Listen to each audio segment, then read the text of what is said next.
Hey guys, today we're going to do a recap of the 2020 Subaru Forester ECM clone.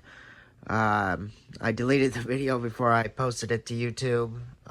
Tried to pull it from TikTok, put it onto YouTube, but the quality is just not there. So, same video, just going to be formatted a little bit differently.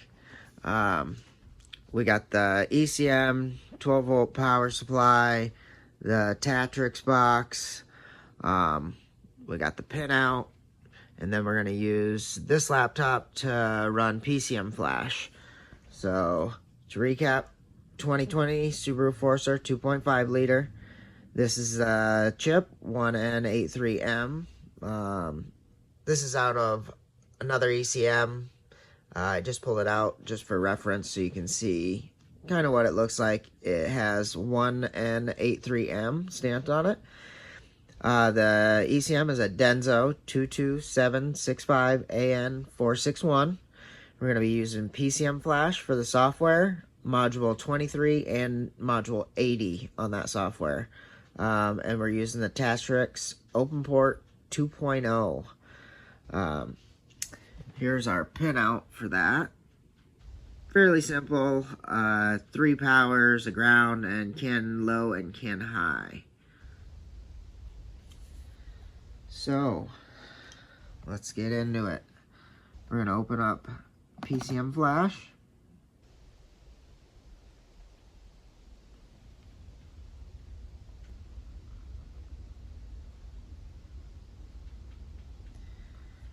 Then we are going to go to module 23.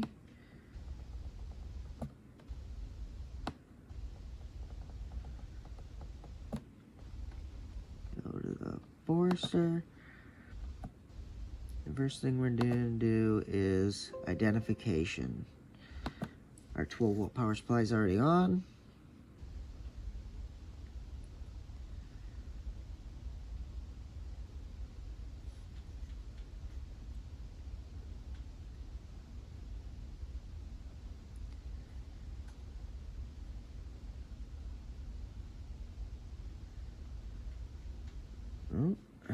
So if you get a failure like this, simply turn off your power supply, turn it back on, and hit identification again. And what that's going to do is basically like cycling your ignition.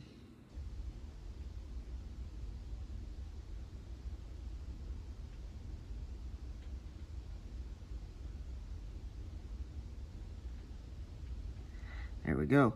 So right here we have the VIN, the calibration, CVN, software, and it tells the ECU type, which is a Denso.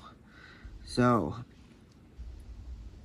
under this module right here, module 23, we can read the different check engine lights. We can clear them. We can also hit read right here, and this will read the flash out of the IN83M chip. However, it will not read the EEPROM on this module, which is needed to change this VIN number and get all the key information so that it's a one-to-one swap, or one-to-one clone, sorry. So we're going to go up here, we're going to go down to module 80. Oop.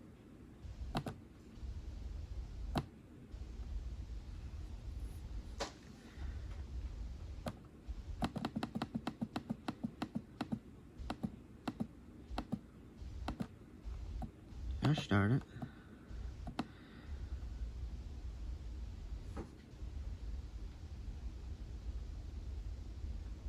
There we go. So the first thing we're going to click on, we're going to click on the flash. And we're going to go ahead and read that. When I click read here, it's going to prompt me to turn on the ignition, turn off the ignition, turn on the ignition a few different times. And what we're going to do to get this to read, and I'll move the camera back so you can kind of see what I'm doing. I'm going to turn the 12-volt power supply on and off with the power button and cut power and put power to it, almost like the ignition switch. And when I do that, when I go to turn it back on, once I hit read, I have to double tap it. So I'll start in the off position, I'll go on, off, on, and then it will read. If you just turn it off and turn it on like it says to, it'll fail every time. It will not read. You have to do the double click that I'm talking about. So I'm going to go ahead and pull the camera back and show you what I'm talking about. And then I'm going to put the camera back on here, and you'll be able to hear the clicking of the ignition when I do it. So, pull this out. And I'm going to start in the off position. I'm going to go on, off, on. Just like that. So when you hear that click, you'll know what it is. And you'll see exactly at what time I'm doing it. So, hit read. Hit OK. It wants me to turn off the power. It's already off. I'm going to click OK. Turn on, off, on. Alright, I didn't do it quick enough. I'm going to try it one more time.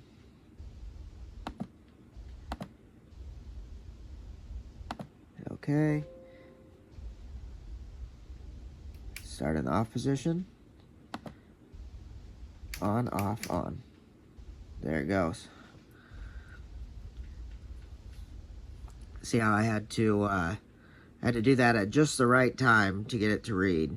And I tried that probably 100 times, and it failed out before I figured out that I had to double tap that ignition switch or the on-off switch to get it to read. I had almost given up on it, and I decided to just click it continuously and figured that out.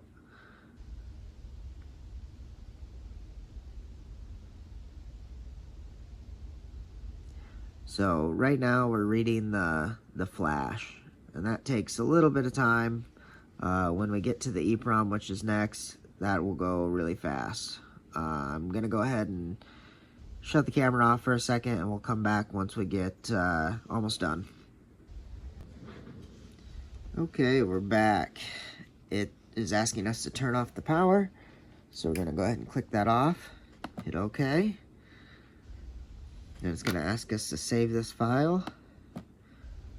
We're just going to save that as Forester clone ECM internal flash.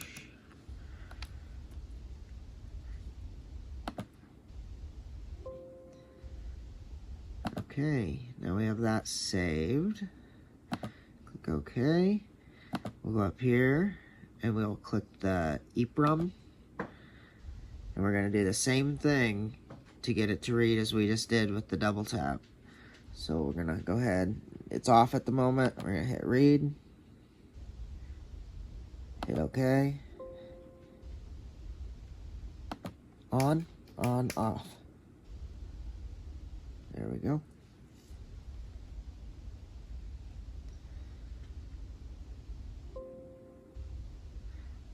So that one went a lot quicker. That one's pretty small compared to the other one. We'll save this one as 20 Forester EEPROM.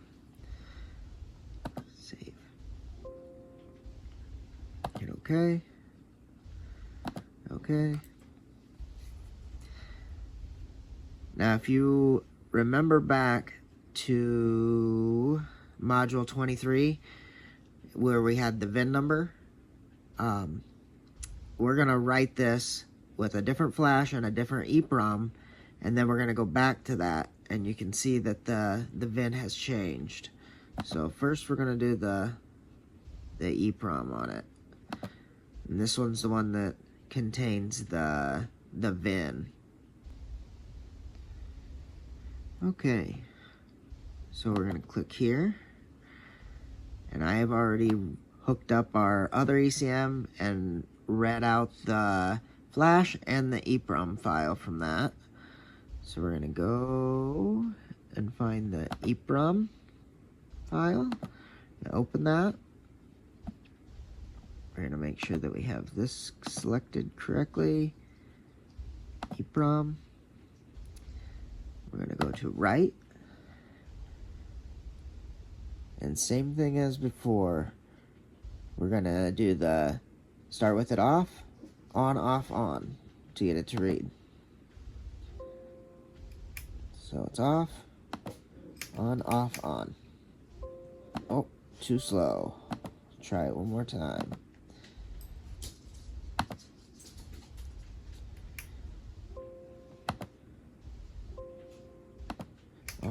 On.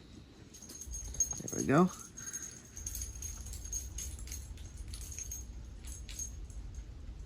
And again, this one is the EEPROM.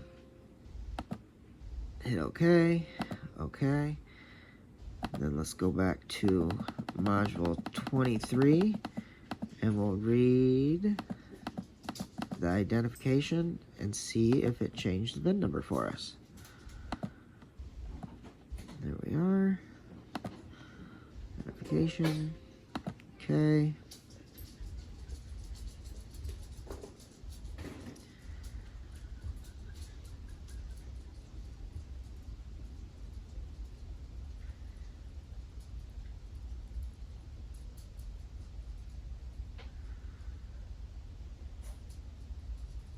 If you get a fail, just power cycle, turn it off, turn it on, go back here and hit identification.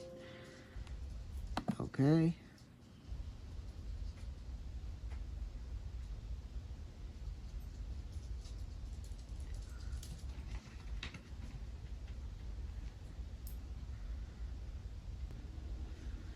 Alright, as you can see, it changed the VIN number and our other information there.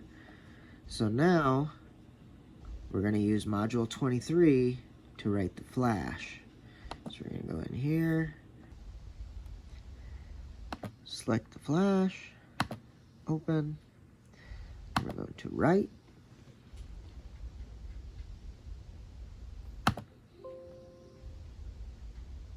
Okay, on, off, on.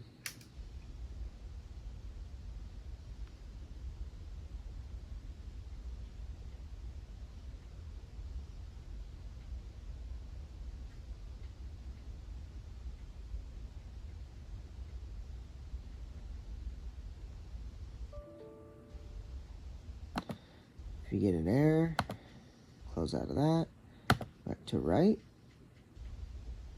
try it again.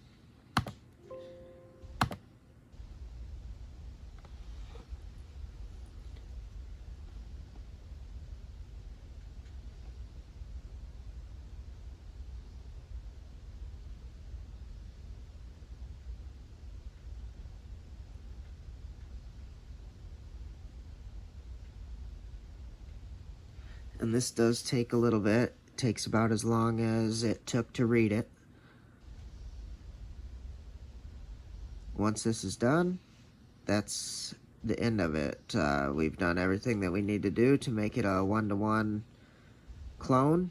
You'd be able to put the computer right into the vehicle, crank it up. You wouldn't have to do any further programming. It's 100% plug and play.